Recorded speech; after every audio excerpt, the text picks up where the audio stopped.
பிரியமானவர்களே, இயேசு கிறிஸ்துவின் நாமத்தில் உங்களை நான் வாழ்த்துகிறேன். எப்படி இருக்கீங்க? நல்லா இருக்கீங்களா? சந்தோஷமா இருக்கீங்களா? இல்லை, உங்க சந்தோஷம் பாதிக்கப்பட்டிருக்குது, உங்களுடைய உள்ளத்துல ஒரு சலசலப்பு, கொஞ்சம் துக்கத்தோட சோர்வோடு இருக்கிறீங்கல்ல.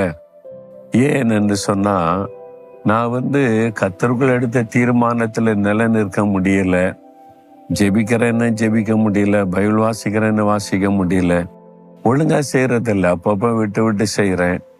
ஆண்டவரோட நடக்கன்னு விருப்பம்தான், ஆனா உண்மையான இயேசுவோட நடக்காதபடிக்கு நிறைய சமயத்துல நான் சோர்ந்து போயிடுறேன். அப்படியெல்லாம் கலங்கி நிற்கிறீங்களா? உங்களுக்கு ஒரு அற்புதமான வார்த்தையை இன்றைக்கு ஆண்டவர் கொடுக்க விரும்புகிறார். வேத புஸ்தகத்தில் 2 தீமோத்தேயு 2:13 நாம் உண்மை இல்லாதவர்களாய் இருந்தாலும் அவர் உண்மை உள்ளவராய் இருக்கிறார். என்னுடைய ஊழியத்தின் ஆரம்ப காலத்துல நான் இப்படி நிறைய தடுமாற்றங்கள், ஆவிக்குரிய வாழ்க்கையில ஸ்டெடியா போக முடியாம ஜெபத்துல தடுமாற்றம், விசுவாசத்துல தடுமாற்றம், தேவனோடு பண்ணின உடன்படிக்கையில தடுமாற்றம். அப்போ ஒரு முதிர்ந்த அனுபவம் ஒரு ஊழியக்காரர் என்னோடு பேசி கொண்டிருக்கும் போது இந்த வார்த்தை சொன்னார். நாம் உண்மை இல்லாதவளாய் இருந்தாலும் தேவன் உண்மையுள்ளவராய் இருக்கிறார் என்ற வார்த்தை சொன்னார். இந்த வார்த்தை என்னோடு பேச ஆரம்பித்தது. நான் அதை வைத்து ஜெபித்த போதுதான் ஆண்டவர் சொன்னார், என் மகனே, நான் உண்மை உள்ள தேவன், உன்னை அழைத்தவர், உனக்கு வாக்கு கொடுத்தவர், உனக்கு தீர்க்க தரிசன வார்த்தை வெளிப்படுத்தினவர், நான் உண்மை உள்ள தேவன். நீ சில சமயத்துல உண்மை தவறினாலும் சோர்ந்து போனாலும் நான் உண்மை இல்லாமல் நடக்க மாட்டேன். நீ உண்மை இல்லாதவனாய் இருந்தாலும் நான் உண்மை உள்ள தேவன்.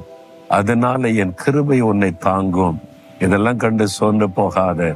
ஆரம்ப காலம் இப்படிதான் இருக்கும். நீ எழும்பு, பலன்கொள், தைரியப்படுத்திக் நீ இந்த வசனத்தை கொண்டு தேவன் என்னை உற்சாகப்படுத்தினார். ஏன்னா நான் நினைத்தேன், நான் ஜெபிக்கிறதுக்கு வாக்கு கொடுத்தேன், ஜெபிக்க முடியலையே. ஆண்டவருடைய சமூகத்துல நான் கர்த்தருக்காக அதை செய்வேன் இதை செய்வேன்னு சொன்னேன், அதை செய்ய முடியலையே. நான் உண்மை இல்லாதவனா இருக்கிறேனேன்னு சொல்லி கலங்கின உண்டு. நிறைய காரியத்துல நான் உண்மை தவறி போனதுனால மன சோர்ந்து போன சமயம் உண்டு. அப்பதான் ஆண்டவர் சொன்னார், நீ உண்மை இல்லாதவனா இருந்தாலும் நான் உண்மையுள்ள தேவன்.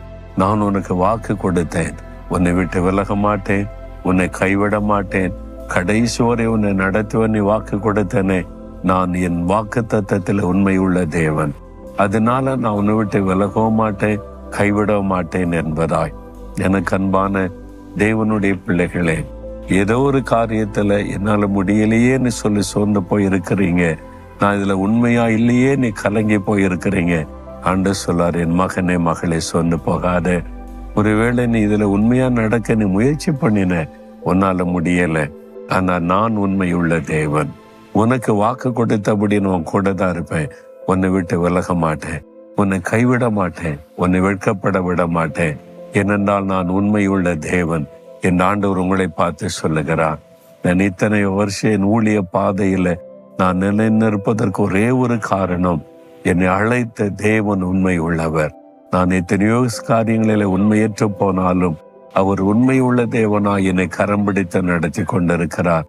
ஆண்டவருடைய கரத்தை பிடித்து கொண்டு சொல்லுங்க, ஆண்டவரே, நான் பலவீனமுள்ள மனுஷன், பலவீனமுள்ள மனுஷி, நான் சில காரியத்தில் உண்மை தவறி விடுகிறேன், ஆனால் நீர் உண்மையுள்ள தேவன், என்னை நடத்துன்னு சொல்லி பாருங்க, அழகாய் நடத்துவார். தேவனே, நாங்கள் குறைவுள்ள மனிதர்கள், பலவீனமுள்ள மனிதர்கள். ஆண்டவரே, சில காரியத்தில் உண்மை தவறி நடந்து விடுகிறோம். அது எங்களை சோர்ந்து போக பண்ணுகிறது, கலங்க பண்ணுகிறது. நீரோ உண்மை உள்ள ஒரு தேவன். நாங்கள் உண்மை இல்லாதவளாய் இருந்தாலும் நீர் உண்மையுள்ளவராயிருந்து எங்க கூட இருந்து தாங்கி பலப்படுத்தி நடத்துகிறீர். அந்த அன்பிற்காக ஸ்தோத்திரம், ஸ்தோத்திரம். இயேசு கிறிஸ்துவின் நாமத்தில் ஜெபிக்கிறோம். ஆமேன், ஆமேன்.